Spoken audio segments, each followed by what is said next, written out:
Welcome to the next big thing in professional wrestling podcasting. This is Gibby with your host, Zachary Gibby.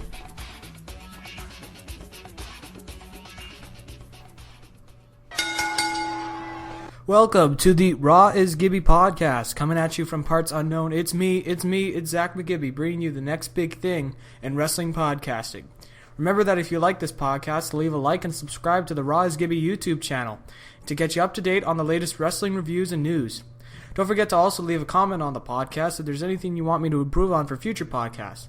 So we'll start off the review of the April 28th edition of Monday Night Raw.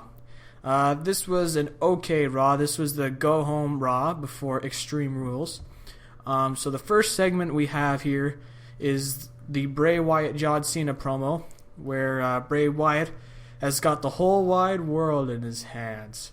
So we start out the segment with Cena in a steel cage surrounded by steel and just being disgusted at the audience for picking the 3-on-1 handicap match, which was quite interesting, as we haven't seen that kind of Cena in a while.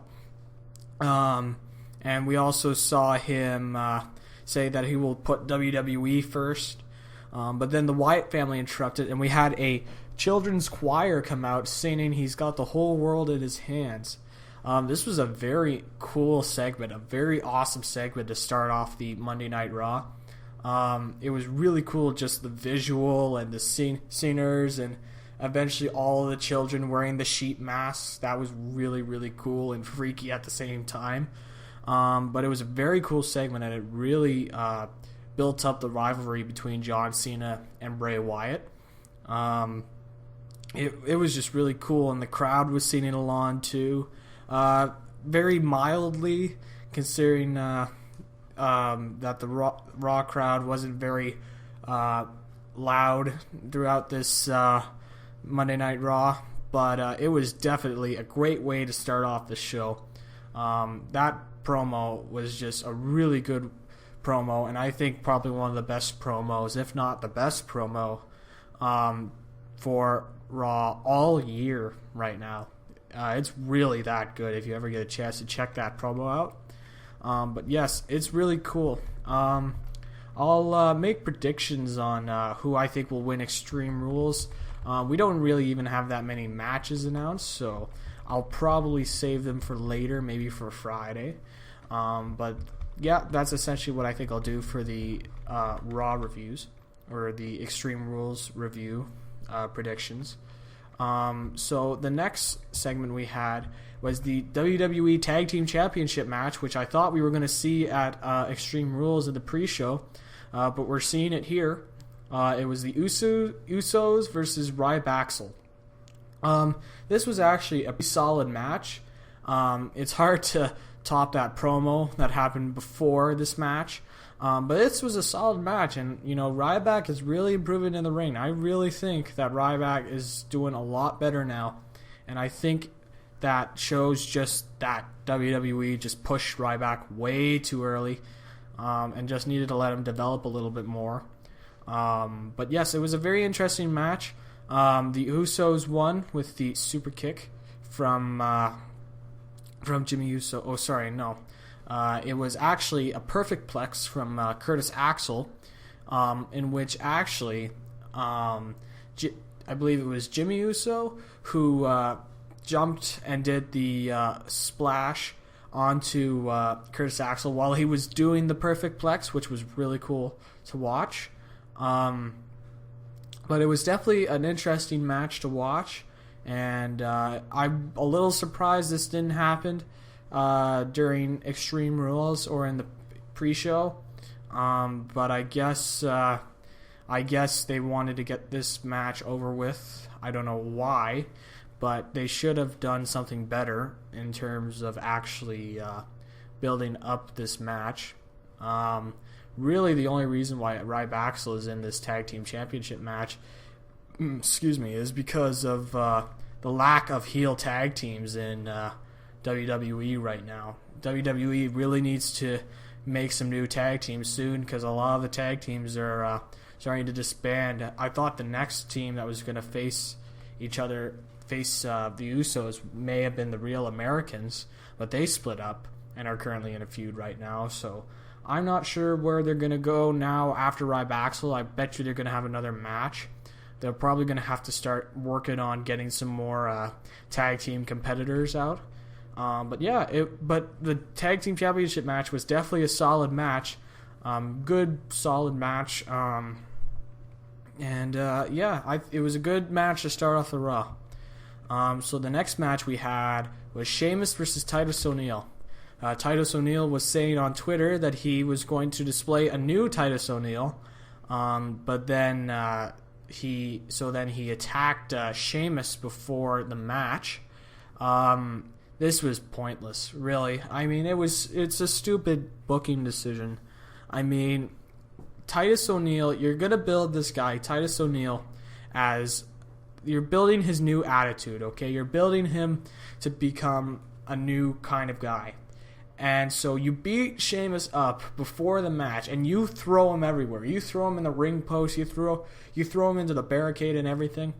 And then all of a sudden just a bro kick and he's done? That's not good booking. If you're going to make Titus O'Neil look good, you can't have him lose. You have to make him look aggressive. That's why I thought, Titus O'Neil was going to win against Sheamus, but no, they're still not confident in Titus O'Neil, I don't think. It was just such a stupid decision by WWE to have him do that.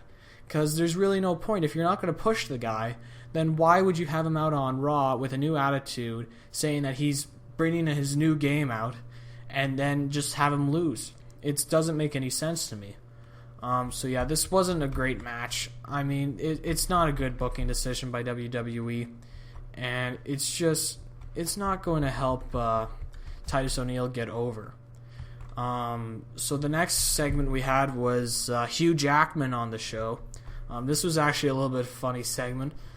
Hugh Jackman was just essentially promoting his new film, X-Men, and Dolph Ziggler was out there too. And then we had the Jobber Taker, Damian Sandow, in the Magneto costume, trying to get on to Ziggler and Hugh Jackman's nerves.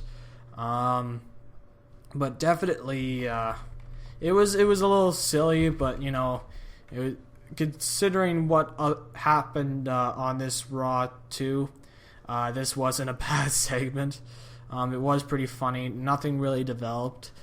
But yeah, the thing that stuck out to me was actually the perfect hip toss that Hugh Jackman put on Damian Sandow. It was actually a nice looking hip toss, and Sandow sold it well. But yeah, this was just a segment to really promote Hugh Jackman's film. There's not really much to talk about from this segment other than Jobber Taker getting destroyed by Hugh Jackman. But our next segment was Cesaro versus Jack Swagger. Again, this is one I also thought was going to happen at Extreme Rules. I even predicted a strap match because Extreme Rules matches have always had a strap match in them. Sheamus versus Mark Henry is one example. JTG versus Shad Gaspard in 2010, I believe. That was also a strap match. Umaga versus CM Punk, that was a strap match.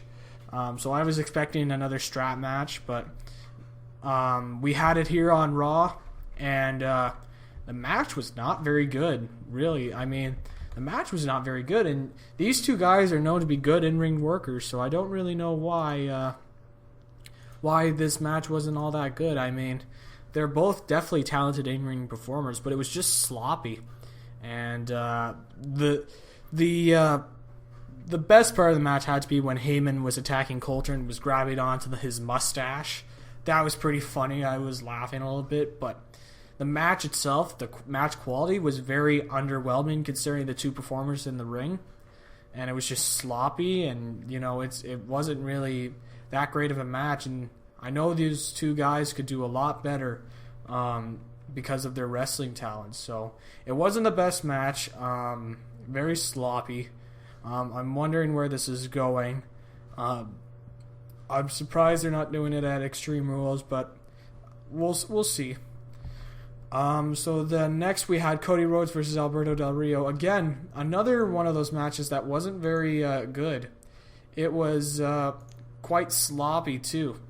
And they're known also for their in-ring skills. So it was very, very weird just seeing that 2 straight matches, and it was just they were both sloppy, and especially Del Rio. I think Del Rio, out of the 4 wrestlers, is probably maybe not the best, but definitely second best in terms of wrestling skill. I think Cesaro is number 1, but Del Rio shouldn't be having a bad match with Cody Rhodes, and Cody Rhodes is a solid worker. So yeah, it was just interesting. It wasn't interesting, sorry. It was just very sloppy. Although they did show the teasing of the split between Cody Rhodes and Goldust. I think they should do that at SummerSlam, but I think they may do it a bit earlier and have maybe like a couple months feuding. But yeah, it was another sloppy match, and I was very surprised of how sloppy it was, considering, again, the 2 guys in the ring.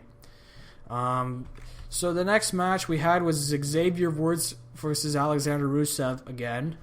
I'm still not buying Rusev. I like how he's being controlled by his manager, but I'm not being drawn right now to Rusev. He's a big guy, and he's definitely got some interesting moves in his arsenal, but he's not getting over right now, and I'm wondering how he's gonna. I know he's gonna win. I know for a fact he's gonna beat Xavier Woods, and R-Truth at Extreme Rules. I know for a fact he's gonna beat them.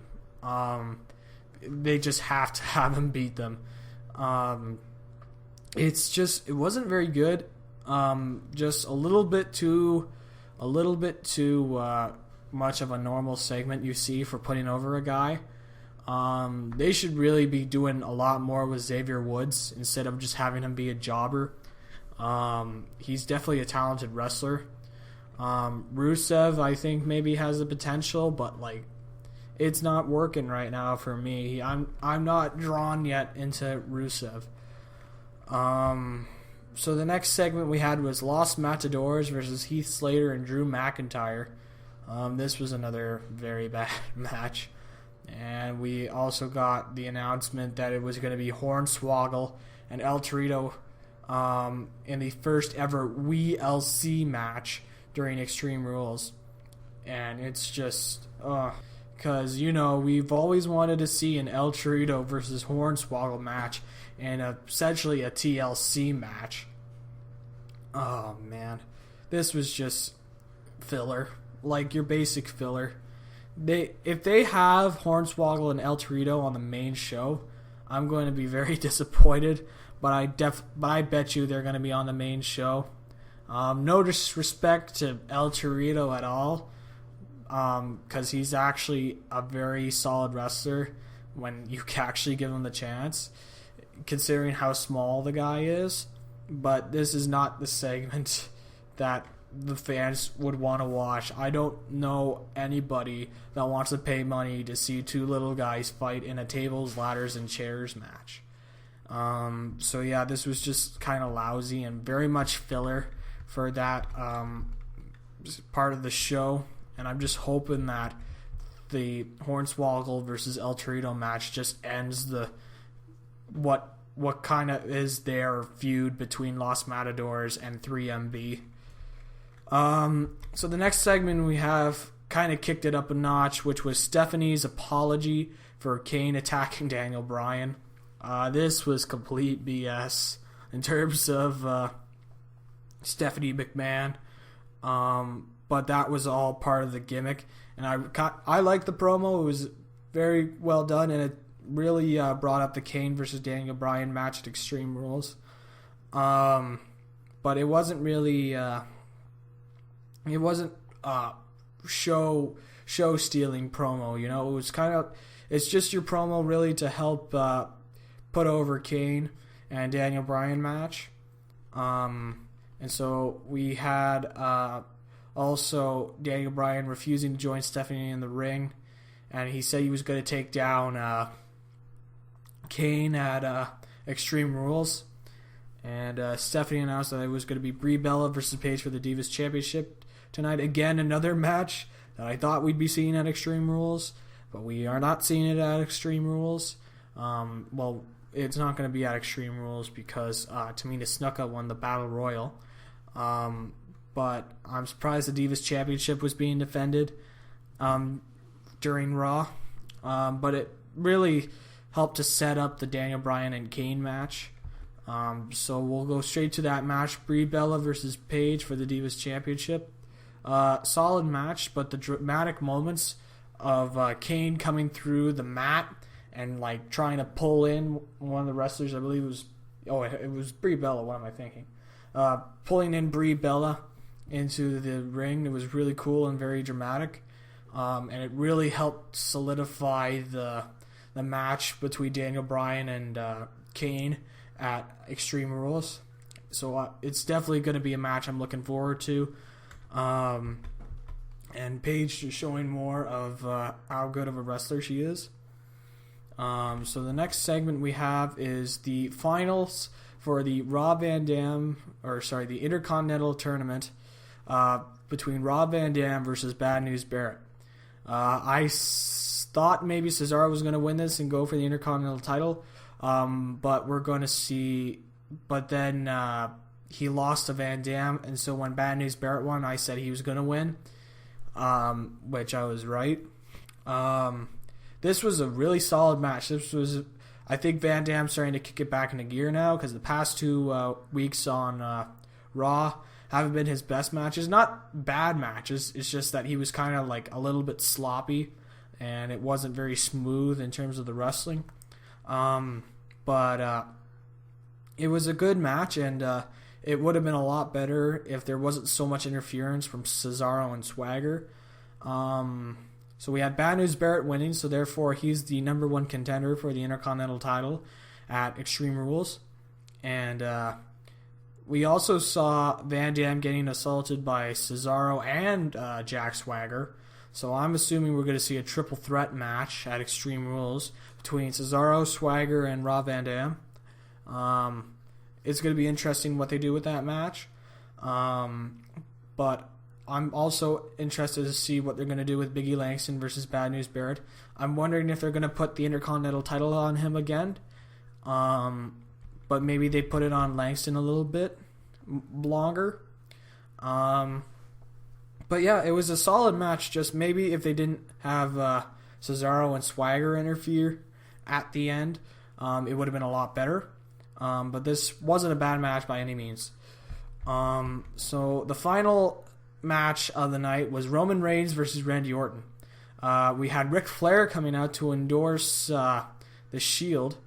Well, he came out and he made his Raw return, and everybody thought he was going to be going with Evolution, but he started to endorse the Shield, and it was interesting the looks on Evolution's face from seeing Ric Flair complimenting the Shield. It was really cool also to see Ric Flair come out. But we also had Reigns versus Orton during this match, and it started a bit and then it just turned into a brawl, and we just saw Evolution just beating down the Shield for several minutes, and it was just a good way to close out the program on Raw. It was definitely solid. It could have been a lot better had the crowd been a bit more hot, in terms of loud, passionate, and all that. But it definitely wasn't bad.